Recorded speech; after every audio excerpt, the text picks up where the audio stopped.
చాందినీపూర్ అనే ఒక ఊర్లో అందరూ వ్యవసాయం చేసుకుంటూ ఉండేవాళ్లు. కాని ఎవరి దగ్గర కూడా స్వంత భూమి లేదు. అందరూ కేవలం పేరుకు మాత్రమే రైతు. ఊర్లో ఉన్న అన్ని భూములు అక్కడున్న జమీందార్ బీరు పేరుపై ఉంటుంది. తను చాలానే స్వార్థంగా ఉండేవాడు. బీరు అక్కడున్న అన్ని రైతుల దగ్గర లాభాన్ని తీసుకునేవాడు. రైతు పని చేసిన తర్వాత వాళ్ళకి చాలా తక్కువ డబ్బులని ఇచ్చేవాడు. ఈ రోజు నా పొలంలో 20 రైతుల అవసరం ఉంది. ఈ పని ఇష్టమైన వాళ్ళు పొలానికి రండి.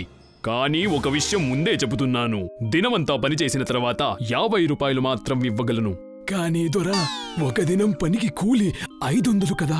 మీరిచ్చే 50 రూపాయలు చాలా తక్కువ దొరా. నేను మీకిచ్చే 50 రూపాయలే చాలా పెద్ద మొత్తం. పని అవసరమేమో చాలా ఉంది దొరా, కానీ దాని అర్థం మేమందరం మీకు ఉచితంగా పని చేయాలని కాదు దొరా.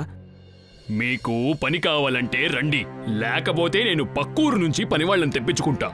అప్పుడు మీకీ పని కూడా దొరకదు. బీరు పక్కనున్న ప్రజల్ని పిలిపించుకుంటానని చెప్పేటప్పుడు రైతులు చాలానే భయపడిపోతారు. ఎందుకంటే అక్కడున్న అన్ని రైతులకు పని చాలా అవసరం ఉండేది. అందుకని రైతులు ఒప్పుకొని అప్పుడు వాళ్ళందరూ పని చేయడానికి పొలాల దగ్గరకని వెళ్లిపోతారు. సహోదరులారా, ఇప్పుడు మాకు దీని అవసరం ఉంది, అందుకే ఇవన్నీ చేయాల్సొచ్చింది. కానీ ముందు ముందు మేమందరం జతలో నిలబడాలి. మాకందరికీ ఈ దొర సరైన కూలి ఇవ్వకపోతే మేమెవ్వరం ఈ పొలంలో ఎన్నటికీ పని చేయకూడదు. నువ్వు సరిగ్గా చెప్పావు. ఊపుకుంటూ 500 అడగడానికి వచ్చేశారు, కానీ 50 రూపాయలకి పని చేస్తున్నారు. ఈ వెర్రి పాపలతో పనిలా చేపించుకోవాలో నాకు బాగా తెలుసు. పని పూర్తయిన తర్వాత రైతులందరూ ఒక చోటికి చేరుకుంటారు. అక్కడందరూ కలిసి ఒక పథకం వేసుకుంటారు. అదేంటంటే వాళ్ళందరూ ఉపవాసం ఉండి చనిపోయినా పర్లేదు, ఆ జమీందారుకి ఏ రైతు కూడా పని చెయ్యరాదు అని. బాగా పంట పండే కాలంలో బీరు ఆ రైతులందర్నీ పనికి పిలవాలని అక్కడికి వస్తాడు. అందరూ పదండి, మీరందరూ దున్నడం మొదలు పెట్టాలి. అయినంత త్వరగా నా పొలంలో విత్తనాలు వేయాలి. ముందు మాకు మా కూలి ఎంత ఇవ్వగలరో చెప్పండి, అప్పుడొస్తాం దొరా మీ పొలంలో వ్యవసాయం చేయడానికి. మీరందరూ పని చేయడానికి రోజు 100 రూపాయలు ఇస్తాను. లేదు దొరా, ఈసారి మీ తెలివితేటలు మాతో నడవదు. మా కష్టానికి సరైన ప్రతిఫలం మీరివ్వాలి. ఒక రోజుకి 100 రూపాయలు సరిపోదా? సరిపోదు దొరా, చాలా తక్కువ. మేమందరం మీకు ముందే చెప్పాము, ఇక ముందు ఒక రోజు పనికి 500 తీసుకుంటామని. అందరూ ఆ మాట మీదే నిలబడతారు. అందరూ 100 రూపాయలకి పని చెయ్యరు అని. బీరు ఆ సమయంలో ఒక పెద్ద పథకాన్ని వేస్తాడు. మీరందరూ ఎందుకు కోపాడుతున్నారు? నా పొలంలో పనిచేయడానికి మీకందరికీ ఉట్టి 100 రూపాయలు ఇస్తాననుకుంటున్నారా? నేనేం చెబుతున్నానో అర్థం చేసుకోండి. ఆ 100 రూపాయలతో పండే పంటలో మీకందరికీ భాగాలిస్తాను. ధాన్యాలను సమంగా పంచే విషయాన్ని విని అందరూ రైతులు హైరానాలో పడతారు. ఎందుకంటే ఎప్పుడూ పిసినారిగా ఇక చాలా ఆశతో ఉన్న బీరు ధాన్యాలను సమంగా పంచేదాని గురించి మాట్లాడుతున్నాడని. కాని అక్కడున్న వాళ్ళు ఎవరూ బీరు చెప్పిన మాటలను నమ్మరు. మీరు నిజం చెప్తున్నారా దొరా? 100 రూపాయల జీతంతో పాటు పంట పూర్తిగా పండిన తర్వాత దాన్నుంచి మాకందరికీ భాగాలు పంచుతారా? అవును, ఇది సత్యం. మీరందరూ నన్ను నమ్మండి. పండిన పంటలో మీకందరికీ పావు భాగం పంచిపెడతాను. కానీ మీరు ఈ పంట పండిన తర్వాత మాట మార్చేస్తే? బీరుకి అర్థమవుతుంది ఈసారి రైతులందరూ కలిసి చాలానే జాగ్రత్త పడ్డారని. బీరు వాళ్ల విశ్వాసాన్ని ఏర్పడించడానికి ఒక కాగితంలో అగ్రిమెంట్ ని రాసిస్తాడు. తన ధాన్యాల్లో కాస్త భాగం, ఓ పావు భాగాన్ని అక్కడున్న రైతులందరికీ ఇస్తాడు అని. ఇప్పుడు మేము కూడా ఈ పంటలో పాలుదారులం. అందుకనే ఇప్పుడు ఈ పొలం మాది అనుకుని వ్యవసాయం మొదలుపెట్టాలి. సరిగ్గా చెప్పావు సహోదరా. మేమందరం బాగా కష్టపడి ఈ పొలంలో పంట పెంచితే దాన్నుంచి చాలా ధాన్యాలు మనవవుతాయి. అప్పుడు మాకందరికీ వచ్చే భాగము పెరుగుతుంది. అక్కడున్న అన్ని రైతులు బీరు పొలంలో చాలా కష్టపడి పనిచేస్తూ ఉంటారు. ఇలా 6 నెలలు పనిచేసిన తర్వాత బీరు పొలంలో చాలా పంటలు సమృద్ధిగా పండింటాయి. రైతులందరూ ఆ ధాన్యాలను కోస్తారు. ధాన్యాలన్నీ అందరికీ సమంగా పంచే సమయం వచ్చేస్తుంది. బీరు ఇచ్చిన మాటని తప్పుతాడు. నువ్వు మాకు రాసి మరీ ఇచ్చావు కదా, ఈ పంటలో పావు భాగం మాకందరికీ పంచిపెడతావని. అవును చెప్పాను, కానీ ఇప్పుడు నేను మీకు ధాన్యాలివ్వను. అన్ని రైతులకు ఆ ధాన్యాల నుంచి వచ్చిన గడ్డిని ఇస్తున్నాను. కానీ మీరు ధాన్యాలు ఇస్తారన్నారు కదా దొరా, మేము ధాన్యాలనే తీసుకుంటాము. బీరు ధాన్యాలను రైతుకు ఇవ్వనని నిరాకరిస్తాడు. అక్కడ ఉన్న రైతులందరూ చందు దగ్గరికి వెళ్తారు. ఎందుకంటే ఆ ఊర్లో చందు ఒక్కడే విద్యావంతుడై ఉంటాడు. రైతులు చెప్పిన అన్ని విషయాలను వింటాడు. తను ఈ విషయాన్ని కోర్టు దాకా తీసుకెళ్దామని వాళ్ళందరికీ సలహా ఇస్తాడు. ఈ విషయం కోర్టు దాకా వెళ్తుంది. జడ్జి ప్రభు, పంట పండే ముందు బీరు మా రైతులకు పండిన పంటలో పావుభాగం ఇవ్వడానికి ఒప్పుకున్నాడు ప్రభు. కానీ ఇప్పుడు బీరు మాట మారుస్తున్నాడు ప్రభు. ఇప్పుడు మాకు ధాన్యాల బదులుగా గడ్డి ఇస్తున్నాడు ప్రభు. ఇవన్నీ అసత్యం ప్రభు. నేను వీళ్ళకి పంటలో చాలా చిన్న భాగం ఇవ్వడానికి ఒప్పుకున్నాను ప్రభు. అలాగే గడ్డి కూడా ధాన్యాల ఒక భాగమే. నేను ఎంత గడ్డి ఉందో అవన్నీ వీళ్ళకి ఇవ్వడానికి సిద్ధంగా ఉన్నాను ప్రభు. బీరు జడ్జ్ కి తనతో ఉన్న కాగితాలని చూపిస్తాడు. ఆ కాగితంలో రైతులందరికీ సమానంగా ధాన్యాలను ఇస్తాడని రాసుంటుంది. ఈ కాగితంలో బీరు రైతులకు ధాన్యం ఇస్తాడని ఎక్కడ రాయబడలేదు. ధాన్యాలలో ఒక చిన్న భాగం మాత్రం ఇవ్వబడాలనుంది. తను గడ్డి ఇవ్వాలని ముందుకొచ్చినా అది కూడా ధాన్యం ఒక భాగమే. అందుకనే రైతులు గడ్డి తీసుకునే దాంట్లో ఏమీ తప్పు లేదు. జడ్జ్ బీరు ఇచ్చిన ఆ కాగితాన్ని చాలా తీక్ష్ణంగా పరిగణించి ఆఖరి తీర్పు ఇస్తాడు. దీనివల్ల బీరు చాలా ఆనందిస్తాడు. అక్కడున్న రైతులందరూ చాలానే బాధపడిపోతారు. ఇప్పుడేం చేస్తాం? మాకందరికి ఇప్పుడు ఏ దారి లేదు. ఇంకేం చెయ్యగలుగుతాం? నోరు మూసుకుని మనం గడ్డి తీసుకోవాలి, లేకపోతే అది కూడా దొరకదు. ఇంకన్నీ ఆ భగవంతుడికే వదిలేద్దాం. మా వైపు ఏ తప్పు లేకపోతే ఆ భగవంతుడే మమ్మల్ని రక్షిస్తాడు. అక్కడున్న రైతులందరూ గడ్డిని ఇంటికి తీసుకెళ్తారు. రైతులు ఓడిపోవడం చూసి బీరు చాలానే సంతోషిస్తాడు. ఓపుకుంటూ వచ్చారు కోర్టు దాకా అందరూ. కొద్ది రోజులు గడిచిన తర్వాత ఆ ఊర్లో చాలా పెద్ద భూకంపం సంభవిస్తుంది. ఆ ఊర్లో ఉన్న కొన్ని ఇళ్ళు పడిపోతాయి. బీరు గోడన్ కూడా పడిపోతుంది. బీరు అన్ని ధాన్యాలు సర్వనాశనమైపోతాయి. ఎవరెవరి ఇల్లు పడిపోయాయో ప్రభుత్వం యోజన చేయబడిన వాళ్ళందరికీ ఇల్లు నిర్మించి ఇస్తారు. చూసారా, ఆ భగవంతుడు మన వైపే ఉన్నాడు. మన ఊర్లో గడ్డి కోసమే షెడ్లు వేస్తున్నారు. అలాగే సర్కారము మన నుంచి గడ్డి ఖరీదిస్తుంది. కానీ గడ్డికి షెడ్లు ఎందుకు వేస్తున్నారు మన ఊర్లో? మళ్ళీ భూకంపం వస్తే ఇంకోసారి కట్టిన ఇల్లు పడిపోకూడదని భారమే లేని ఇళ్లను కడుతున్నారు. ఇలా అయినప్పుడు ఇల్లు పడినా దానిలో ఉండే మనుషులకు ఏ హాని కాదు. ఎందుకంటే ఊర్లో ఉన్న గడ్డంతా రైతు దగ్గరే ఉందని. అందుకని ప్రభుత్వం రైతు దగ్గర ఉన్న గడ్డి మంచి లాభానికి కొనుక్కుంటారని. దీనివల్ల రైతులందరికీ చాలానే సహాయమవుతుంది. దీన్ని చూసి బీరుకి చాలానే కడుపు మండుతుంది. ఈ రైతులకు ఉండకుండా గడ్డి ఇచ్చేశాను. దానికి బదులుగా నేను వాళ్లకి ధాన్యమే ఇవ్వవలసి ఉండింది. ఇప్పుడు నా దగ్గర ధాన్యాలు లేవు, మరి గడ్డి కూడా లేవు. నా దగ్గర ఇప్పుడు గడ్డి ఉండుంటే ఆ గడ్డిని బాగా అమ్మి దాని నుంచి నాకు డబ్బులు దొరికేవి. కానీ ఈసారి నేను రైతులకు ధాన్యమిస్తాను, గడ్డి నేనే పెట్టుకుంటాను. ఈసారి మళ్ళీ బీరు అక్కడున్న రైతులందర్నీ మళ్ళీ పనికి చేరాలని చెప్తాడు. కానీ ఈసారి రైతులకి ధాన్యాలను ఇస్తాడని చెప్తాడు. గడ్డి తను తీసుకుంటాడని చెప్తాడు. ఈసారి నేను మీకు ధాన్యాలను ఇచ్చి గడ్డి నేనే పెట్టుకుంటాను. ఈ షరతుకు ఒప్పుకుని మీరు నా పొలంలో పనిచేస్తారా? అలాగే ఇక్కడ చూడండి, నేను కాగదం పైన కూడా రాసి పెట్టాను. అందరికీ ధాన్యాలిస్తానని రాశాను. రైతులందరూ ఆ కాగితంలో రాయబడింది చదువుతారు. అప్పుడు వాళ్ళందరూ పొలంలో మళ్లీ పని చేయడానికని ఒప్పుకుంటారు. బీరు మనసులో చాలా ఆశ ఉండేది. ఏమంటే ఈసారి తను గడ్డిని అమ్ముతాడని, ఇక దానివల్ల చాలానే సంపాదించొచ్చని. ఈసారైనా మాకు ధాన్యాలు దొరుకుతున్నాయి. అవతల ఊరుల నుంచి ధాన్యాలను కొనడం తప్పింది. రైతులందరూ బీరు పొలానికి వెళ్లి పని చేయడం మొదలు పెడతారు. ఈసారి కూడా రైతులందరూ చాలా కష్టపడి పని చేస్తూ ఉంటారు. మళ్లీ పంటలు చాలా బాగా పండుతాయి. ఈసారి ధాన్యాలను అందరికీ ఇస్తాడు బీరు. ఇక బీరు ఏమో గడ్డిని ఉంచుకుంటాడు. ఈ ధాన్యాల నుంచి నా ఇంటిని ఒక ఏడాది మొత్తం నడపగలను. ఈసారి గడ్డి మొత్తం నా దగ్గరే ఉంది. సర్కారానికి పెంచిన ధరలో ఈ గడ్డిని అమ్ముతాను. బీరు ఈసారి గడ్డిని చాలా లాభానికి ప్రభుత్వానికి అమ్మాలని ఆలోచిస్తూ ఉంటాడు. అంతలో వర్షాకాలం మొదలవుతుంది.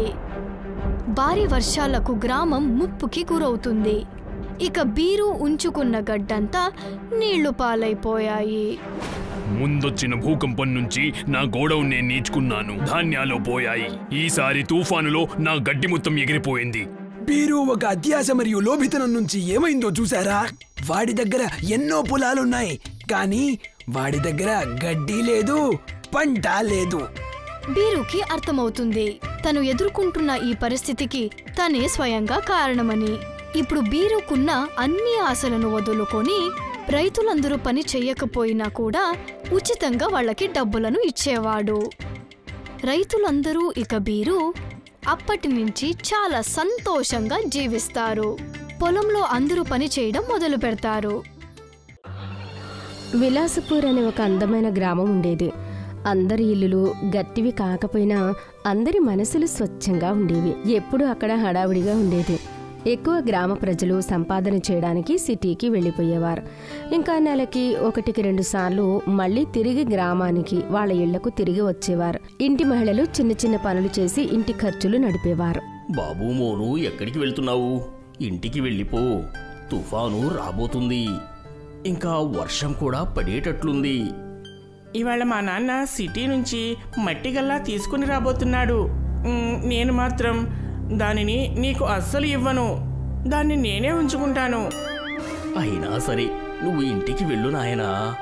మీ నాన్న నేరుగా ఇంటికి వస్తారు. నువ్విప్పుడు ఇంటి లోపలికి వెళ్ళు. మీ అమ్మతో పాటు ఉండు. ఆ సమయంలో పెద్దగా తుఫాన్, వర్షం పడుతుంది అనే సమాచారం వచ్చింది.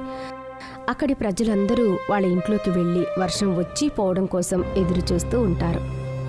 అమ్మా, నాన్న ఎప్పుడు వస్తారు? నేను ఎప్పటి నుంచో నాన్న కోసం ఎదురు చూస్తూ ఉన్నాను. వచ్చేస్తాడు బాబు, నువ్వు కాస్త ఓపిక పట్టు. చూడు, ఆయన మన కోసం చాలా గిఫ్ట్లు తీసుకుని వస్తాడు. కాసేపటి తర్వాత జోరుగా వర్షం కురుస్తూ ఉంటుంది. గ్రామం అంతా మునిగిపోతున్నట్టు అనిపిస్తుంది. అప్పుడే అక్కడికి మోను వాళ్ళ నాన్నగారు వస్తారు. భార్యామణి, మనం ఇక్కడి నుంచి త్వరగా బయలుదేరి వెళ్ళిపోవాలి. లేకపోతే మనం ఇక్కడే ఇరుక్కుపోతాము. ఎందుకంటే వాతావరణ శాఖ నుంచి తెలిసింది, ఇంకొన్ని రోజుల వరకు వర్షాలు కురుస్తూనే ఉంటాయట. అసలు ఆగవట. మనం ఇక్కడే ఉండిపోతే మనకి చాలా ఇబ్బందులు ఎదురవుతాయి. కానీ మనం ఎక్కడికి వెళ్తాం? మన ఇల్లు, సామాన్లు అన్నీ ఇక్కడే ఉన్నాయి కదా. ఇప్పుడు మనకి తినడానికి ఏమీ లేదు. కొంచెం రేషన్ మాత్రమే మిగిలి ఉంది. ఇప్పుడు ఎలాగా? నాన్న, మీరు నా కోసం బొమ్మలు తీసుకొచ్చారా లేదా? బాబు, బొమ్మలైతే నేను నీకు వర్షాలు తగ్గిన తర్వాత ఇస్తాను. కానీ ఇప్పుడు నేను నీకోసం ఒక పెద్ద పుస్తకం తీసుకుని వచ్చాను. అందులో నువ్వు నీ కోరికలన్నీ రాసుకో. వాళ్ళు మాట్లాడుకుంటూ ఉంటారు. అప్పుడే వాళ్ళని గుమ్మడు బాబాయ్ పిలుస్తాడు. ఓ చంద్రకాంత్ బాబు, గ్రామం వాళ్ళందరూ అవతలి ఒడ్డు వైపుకు వెళ్ళిపోతున్నారు. వర్షం తగ్గే వరకు అక్కడే ఉండబోతున్నాం. మీ విలువైన సామాన్లు తీసుకొని మాతో పాటు పదండి. కానీ మనం అక్కడ ఎలా బ్రతకాలి? మనం అక్కడ ఏం చేద్దాము? నువ్వు కేవలం మీ ఇంట్లో విలువైన వస్తువుల్ని తీసుకునిరా. ఇంకా రేషన్ ఏమైనా ఉంటే తీసుకునిరా. మాతో పాటు నువ్వు అక్కడికి పదా. అప్పుడే మన ప్రాణాల్ని కాపాడుకోగలం. లేకపోతే నది నీళ్లతోని మన ఊరు మొత్తం కూడా మునిగిపోతుంది. మన ప్రాణాలు కూడా మిగలవు. చంద్రకాంత్, అతని కుటుంబం ఇంకా విలువైన సామాను తీసుకుని బయలుదేరుతాడు. మోను అతనితో పాటు పుస్తకాన్ని కూడా తీసుకుంటాడు. బాబు, నీ పుస్తకాన్ని నాకివ్వు, లేకపోతే నీ పుస్తకం నీళ్ళలో తడిసిపోతుంది. సరే అమ్మా. గ్రామంలోని అందరూ గ్రామానికి అవతల వైపుకు వెళ్ళిపోతారు. అందరూ వాళ్ళ దగ్గర ఏవైతే విలువైన సామాను ఉందో అవన్నీ తీసుకుని నది ఒడ్డుకు చేరుకుంటారు. కొంతమంది భోజనం తీసుకుని వస్తారు. నది ఒడ్డున గ్రామ ప్రజలు వర్షం ఆగుతుందేమో అని ఎదురు చూస్తూ ఉంటారు. ఒకరోజు మొత్తం ఆ ఒడ్డునే ఉన్నా కూడా వాళ్ళకి తినడానికి భోజనం మిగల్లేదు, రేషన్ కూడా మిగల్లేదు. నీళ్లు కూడా సమయంతో పాటు పెరిగిపోతూనే ఉంటాయి. ఒకవేళ నీళ్లు ఇలాగే పెరిగిపోతే మనలోని ఎవ్వరూ తప్పించుకోలేరు. మనం స్వయంగా ఇంద్రదేవుణ్ణి ప్రార్థించాలి. ఏదో ఒక ఉపాయం బయటకొస్తుంది. ఎలా అయినా ఇందులో మన తప్పేమీ లేదు కదా. ఇంద్రదేవా, దయ చూపించు. మాతో పాటు పిల్లలు, ముసలివాళ్లు కూడా ఉన్నారు. దయచేసి నీ దయను వాళ్లపైన చూపించు. వాళ్ళ ప్రార్థన విన్న తర్వాత ఒక పెద్ద తేజస్సు వస్తుంది. ఇంకా ఇంద్రదేవుడు ప్రత్యక్షమవుతాడు. ఈ వర్షానికి కారణం స్వయంగా భూలోకవాసులే. అందుకే దానికోసం నేను వర్షాన్ని ఆపి మీపైన దయ చూపించలేను. కానీ మిమ్మల్ని నేను తప్పకుండా కాపాడగలను. మీ పుత్రుని దగ్గర కాగితాల పుస్తకం ఒకటి ఉంది. ఆ పుస్తకంలోని కాగితాలతోని ఎన్నిళ్ళు తయారు చేస్తాడో అవన్నీ పెద్దగా అవుతాయి. అవి తడిసిపోవు కూడాను. అలా చెప్పి ఇంద్రదేవుడు అక్కడి నుంచి వెళ్ళిపోతాడు. ఆ తర్వాత మోను ఆ కాగితాలతో చాలా ఇళ్లను తయారు చేస్తాడు. వాటిని కింద పెట్టగానే అవి చూస్తూనే పెద్ద పెద్ద కాగితాల ఇల్లులాగా మారిపోతాయి. విలాస్పూర్ గ్రామ ప్రజలందరూ ఆ కాగితాల ఇంట్లోనే ఉంటారు. వర్షం ఇప్పుడు కూడా జోరుగా కురుస్తూనే ఉంటుంది. అమ్మా, నాకు చాలా ఆకలిగా ఉందమ్మా. తినడానికి ఏదైనా ఉంటే పెట్టు. వర్షం ఇంత ఎక్కువగా పడుతుంది. మన దగ్గర తినడానికి కూడా ఏమీ లేదు.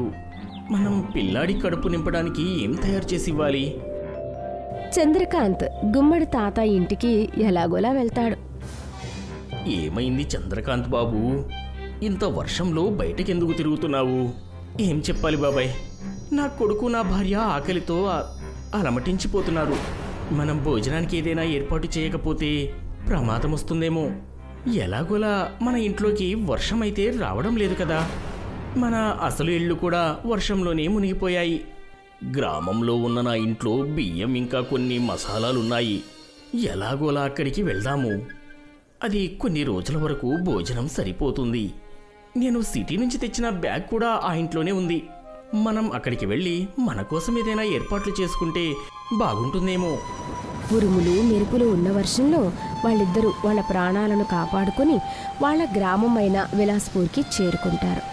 అక్కడికి వెళ్ళిన తర్వాత వాళ్ళకి తెలుస్తుంది వాళ్ళ గొంతు వరకు నీళ్లు నిండిపోయాయి అని. ఇక్కడ పూర్తి గొంతు వరకు నీళ్లు నిండిపోయి ఉన్నాయి. మన ఇంట్లో మిగిలి ఉన్న రేషన్ కూడా తడిసిపోయి ఉంటుంది. ఇప్పుడు ఏం చేస్తాము? మనం ఇక్కడి నుంచి తిరిగి వెళ్ళిపోవడమే మంచిది. లేదు బాబు, నేను ఆ సరుకులన్నిటినీ కూడా పైన సీల్డ్ కవర్లోని ఇంటిపై పెట్టాను. మనం ఒకవేళ ఆ ఇంటికి వెళ్ళి ఆ డబ్బాని తీసుకుని వస్తే మన పని అయిపోతుంది. ఆగండి, నేను వెళ్ళి తీసుకుని వస్తాను. మీరు ఇక్కడే ఉండండి. చంద్రకాంత్ గుమ్మడి బాబాయి వాళ్ళ ఇంటికి వెళ్ళి ఆ నీళ్లలో తేలుతున్న రేషన్ ఉన్న ట్యాంకుని తీసుకుని బయటకు వస్తాడు. గుమ్మడి బాబాయ్ ఇంకా చంద్రకాంత్ రేషన్ ఉన్న ఆ డబ్బాని తీసుకుని కాగితాల ఇంటి దగ్గరికి వెళ్తారు. వాళ్ళ చేతిలో రేషన్ చూసి గ్రామ ప్రజలందరూ చాలా ఆనందపడతారు. ఈ బియ్యంతో మనం కిచడీ చేసుకుని తినొచ్చు. వాటితో మనం ఇక్కడ ఇంకొన్ని రోజులు హాయిగా బతకొచ్చు. ఇంకా అందరి కడుపు కూడా నిండుతుంది. 2 రోజుల తర్వాత వర్షం కాస్త తగ్గుతుంది. వర్షం కాస్త తగ్గినట్లు అనిపిస్తుంది. ఒకవేళ పూర్తిగా తగ్గిపోతే మన గ్రామ ప్రజలందరూ మళ్ళీ వెళ్ళిపోవచ్చు. వర్షమంతా ఆగిపోతుంది. గ్రామ ప్రజలందరూ చాలా ఆనందపడతారు. వర్షం ఆగిపోయిన వెంటనే కాగితాల ఇల్లులు అన్నీ ఇంద్రదేవుడు చెప్పిన ప్రకారంగానే మాయమైపోతాయి. అందరూ వాళ్ళ గ్రామమైన విలాస్పూర్కి వెళ్ళి నీళ్లు తక్కువ అవడం కోసం ఎదురు చూస్తూ ఉంటారు. అరే చూడు, మన ఇల్లు దృఢంగా లేకపోయినా వర్షంలో అయితే తడవలేదు. ఇది ఖచ్చితంగా ఇంద్రదేవుడి మహిమనే. నేను ఇప్పుడు అసలైన మన ఇంట్లోనే ఉంటాను. బాబు, ఎప్పుడు నువ్వు ఇక్కడే ఉంటావు. గ్రామ ప్రజలందరూ వాళ్ళ ఇంటిని సురక్షితంగా చూసి ఆనందంగా వాళ్ళ ఇంట్లో ఉంటారు.